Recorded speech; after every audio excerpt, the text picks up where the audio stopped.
Saat itu aku mendapat kabar dari orang tuaku di Bandung kalau omku sakit keras dan dirawat di rumah sakit.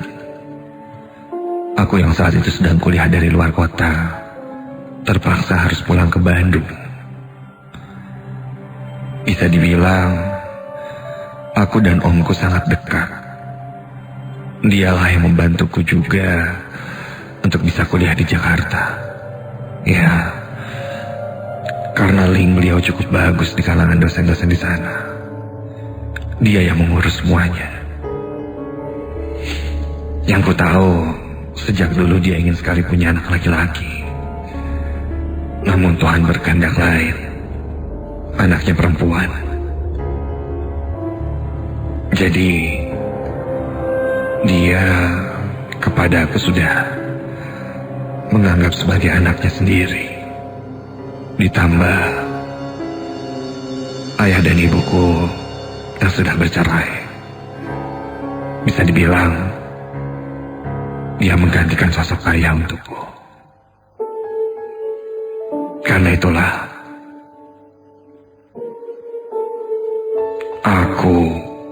aku ingin sekali pulang ke Bandung dan menjenguknya. Meskipun beberapa kuliah tidak bisa aku tinggalkan. Sakitnya memang sudah lama, namun baru-baru ini menjadi parah. Dia terkena sakit jantung.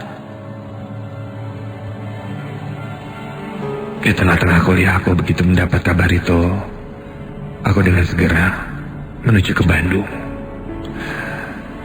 Ya, mungkin kamu tahu sendiri, Jakarta ke Bandung, kondisi jalanannya sedang macet-macetnya.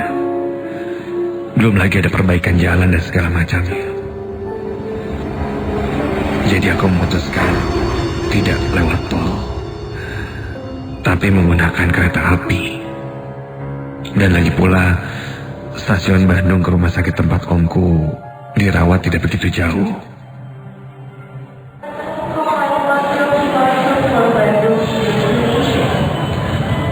Aku berangkat dari Jakarta jam 11 malam.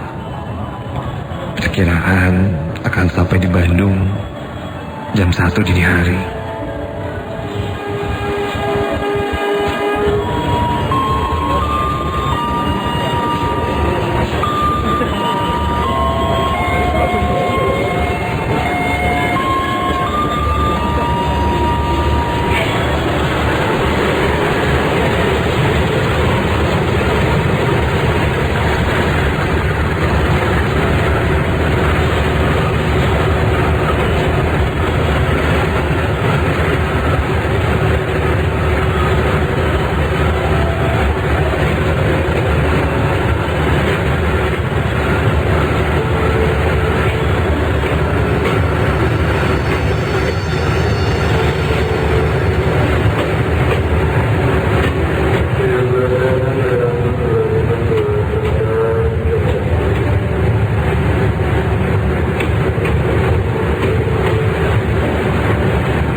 Kereta malam itu bisa dibilang sepi. Di gerbong yang aku tempati itu, yang ku tahu hanya ada beberapa orang. Ya, sepi mungkin karena ini bukan weekend. Aku berangkat hari Kamis saat itu. Ku perhatikan kursi sebelahku dan depanku juga di belakangku kosong. Ada penumpang yang duduk di dekat pintu antar lorong dan gerbong. Selebihnya tidak ada. Aku duduk dekat jendela, mengambil posisi yang enak agar aku bisa tertidur. Dan ketika bangun, aku sudah sampai di Bandung. Setelah petugas memeriksa karcisku, aku pun mulai terlelap tidur.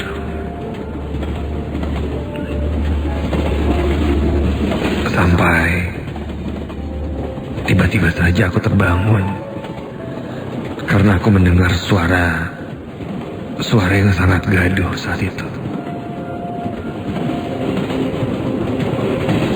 Aduh. Ketika aku bangun, kulihat kereta ini menurunkan kecepatannya. Kini kereta berjalan sangat pelan. Kupikir sudah sampai. Ketika kulihat keluar, itu bukan stasiun. Entahlah di mana. Yang jelas sangat gelap sekali. Kulihat jam tanganku menunjukkan tepat jam 12 malam. Cahaya gerbong yang tadinya terang ini pun kini meredup, cenderung gelap.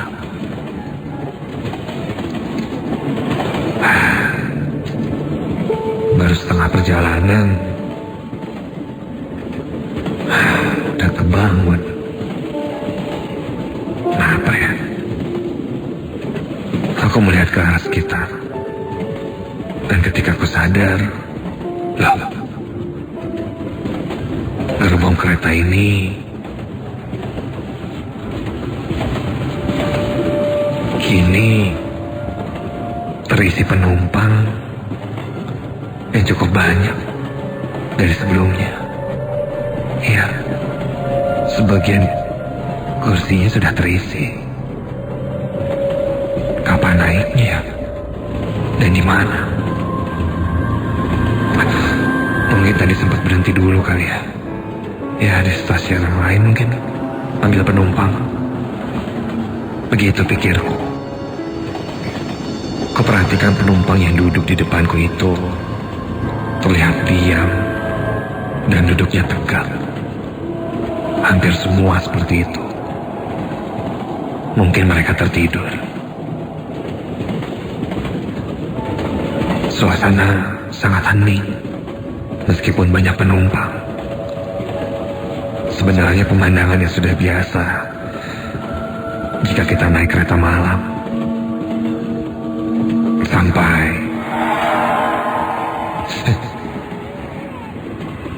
terdengar suara bayi menangis.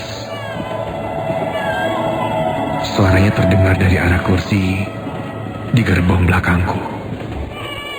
Refleks aku menengok ke belakang. 3 kursi di belakangku itu terlihat ada yang duduk sendirian. Seorang perempuan. Ia menunduk. Rambutnya hitam. Nampak panjang. Dan terlihat seperti menggendong sesuatu, itu mungkin bayi.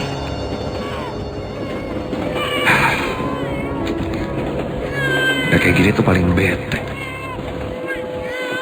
Tengah malam, suara bayi nangis.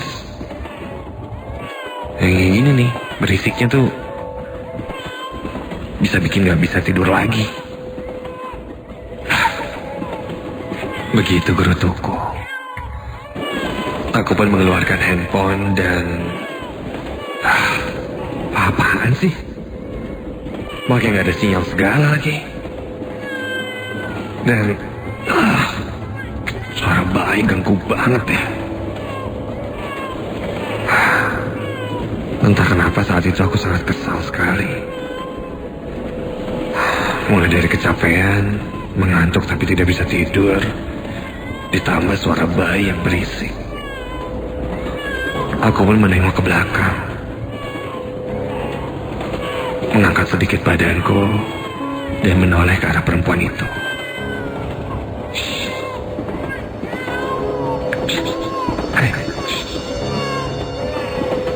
Begitu kataku sambil mengisyaratkan menyuruhnya untuk tidak berisik.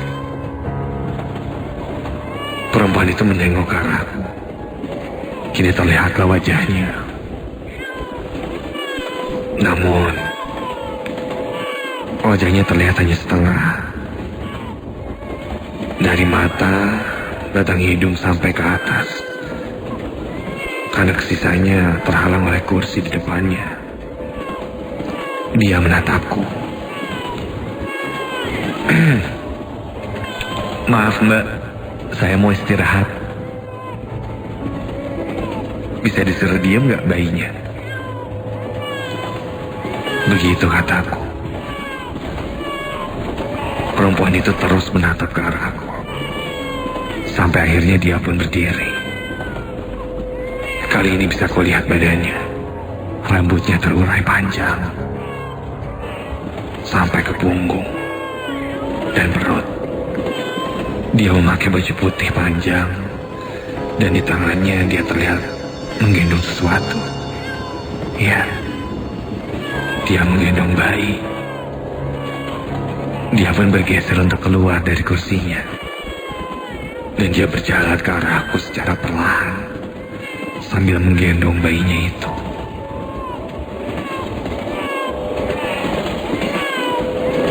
Aku menatapnya.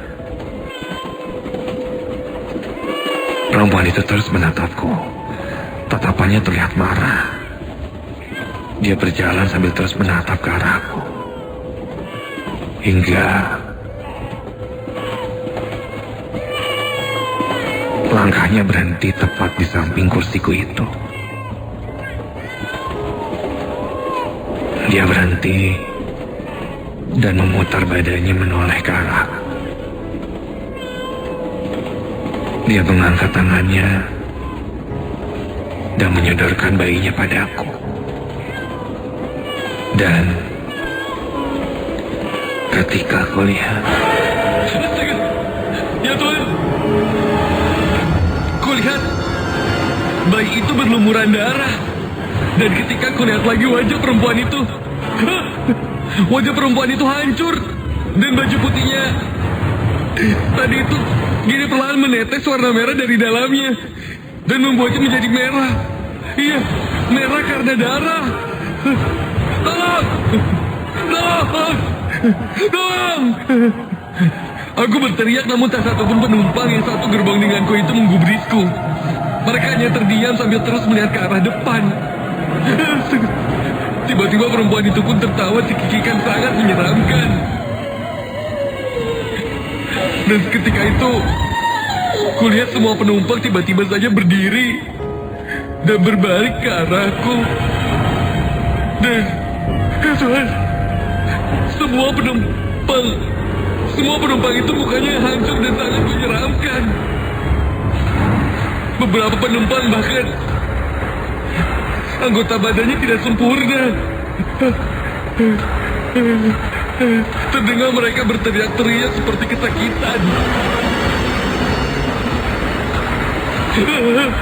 Aku menutup mataku berdoa terus sampai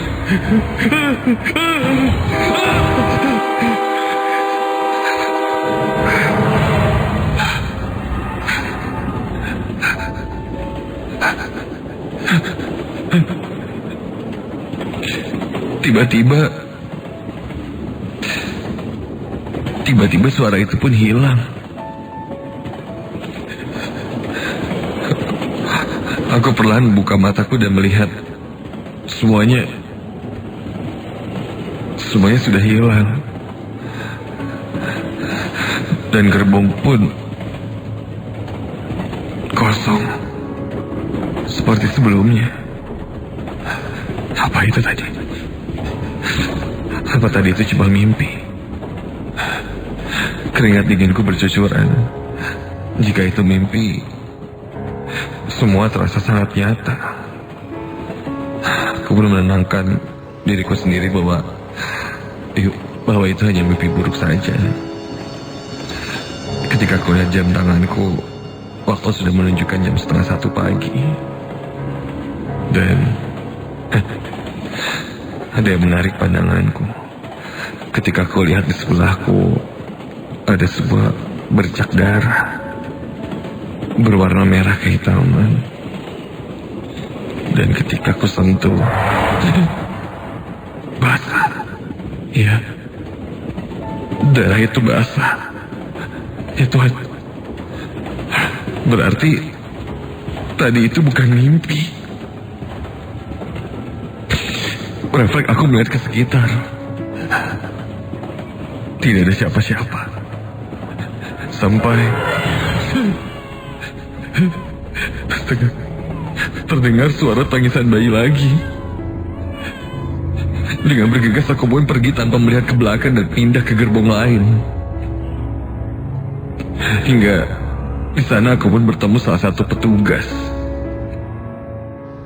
Aku meminta izin untuk pindah tempat ke gerbong lain. Saat ditanya kenapa, aku pun langsung bercerita apa yang aku alami. Petugas itu pun tersenyum dan bilang, lain kali jika mendengar suara tangisan bayi di tengah malam di dalam gerbong, katanya jangan sesekali tengok ke belakang. Biarkan saja. Begitu katanya, tanpa menjelaskan detailnya kenapa. Setelah itu aku pun diizinkan untuk pindah gerbong dan duduk hingga akhirnya sampai di Bandung. Ketika di Bandung, kulihat jam sudah menunjukkan jam 1 lebih. Pengalamanku tadi membuatku jadi sedikit parno. Aku pun langsung naik taksi untuk menuju ke rumah sakit dan bertemu keluargaku yang lain. Taksi pun mulai melaju. Mukaku sangat pucat ketika itu. Hingga sang sopir pun membuat obrolan untuk menghangatkan suasana. Mas, ke rumah sakit? Iya. Siapa yang sakit? Oh, om saya yang sakit. Oh gitu. Tadi naik kereta malam dari mana, Mas? Saya dari Jakarta. Mas berdua aja? Hah? Berdua? Maksudnya? Iya, berdua sama istri. Istri gimana ya? Iya, itu yang sebelahnya Mas, lagi gendong bayi.